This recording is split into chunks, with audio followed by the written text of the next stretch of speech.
If you're watching this video, then you're probably wondering how to make grocery shopping healthy, balanced, and intuitive, because that's important too. We want to make grocery shopping seamless and easy so it can be a habit that we can continue on each time we go grocery shopping, because, grocery shopping is never going to stop. We're gonna have to find a way to make peace with grocery shopping and make it something that's easy that we can write off on our to-do list. So today we're gonna talk about some of my top tips to having a healthy, balanced, and intuitive approach to grocery shopping. So if you're new to the channel, hello and welcome. My name is Katie and I'm a dietitian and personal trainer.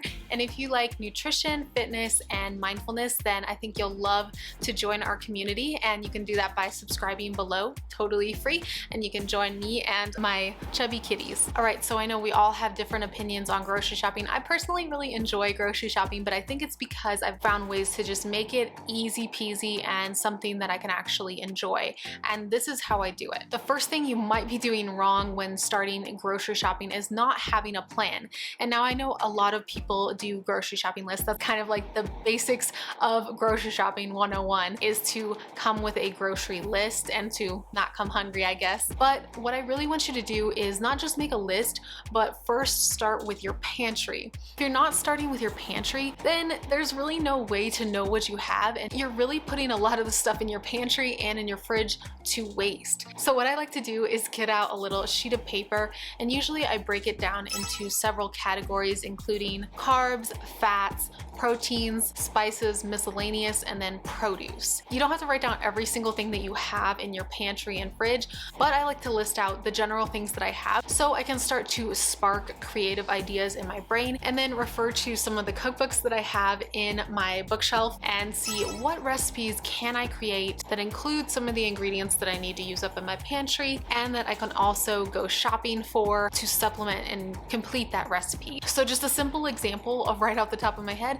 is if you have lots of cans of tuna, but then you don't really have anything to eat that with, like crackers, bread, mayo, and celery to make tuna salad, then you want to make sure that you have all of the ingredients that you need for tuna salad on your list besides the tuna, because that is what you're using up in your pantry. So that is definitely something that I have been trying to do more because I really hate food waste. Sometimes I even find out that I have tons of things in my fridge and in my pantry, and I don't even need to go to the grocery store for another like 5 days. So it's really something that's been insightful for me, and it's helped me to cut down on grocery shopping and also to just make grocery shopping easier, because I know exactly what to get, and it just sparks new creative ideas to cook with. The next tip is to plan for balance. So we kind of talked about breaking it down into categories like carbs, fats, proteins, produce, and miscellaneous. So that would be like condiments, or maybe things that you would add to your food that are like an herb or a spice,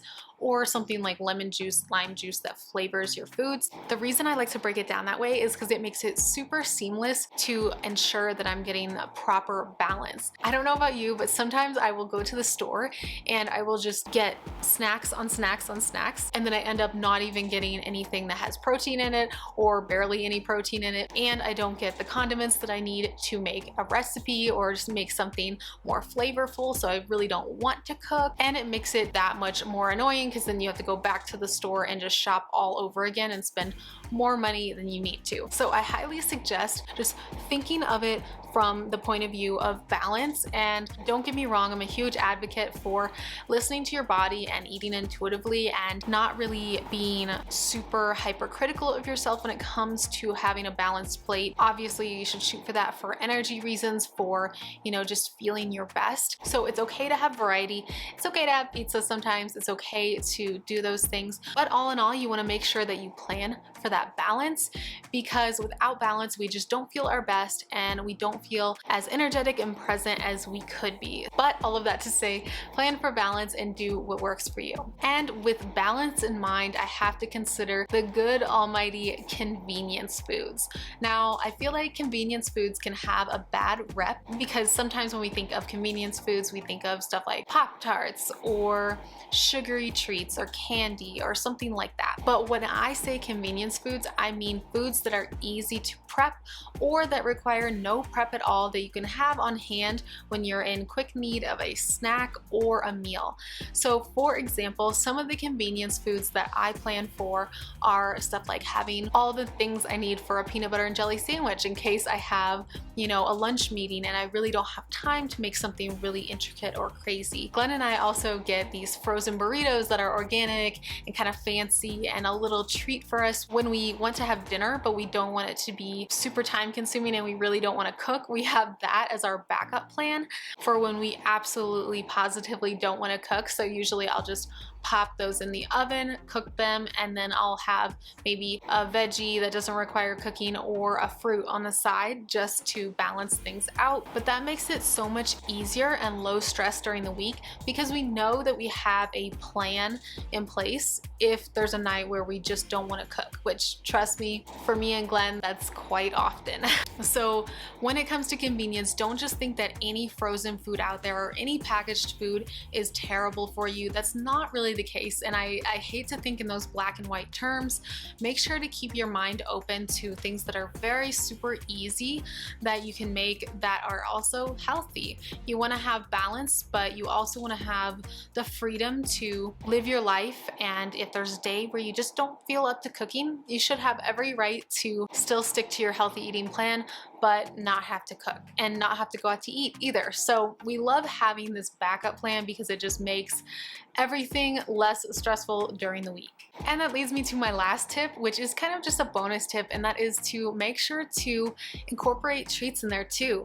I find far too often that the clients that I coach are way too hard on themselves when it comes to healthy eating, and they think that healthy eating means that you can never ever indulge in treats.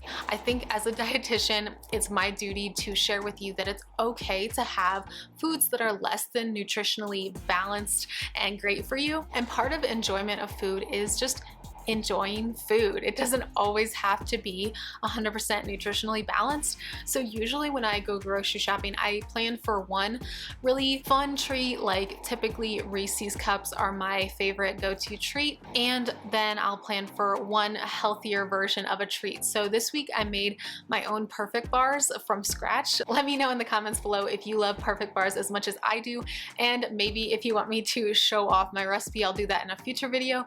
But I love Perfect Bars, and they're just like, they taste like a treat, but they are super healthy. So that's just my healthy option that I have on hand this week. And also another one of my healthy go-to treats has been dates. I don't know why they are the ugliest fruit in the world, but they are so good, and they have a lot of health benefits.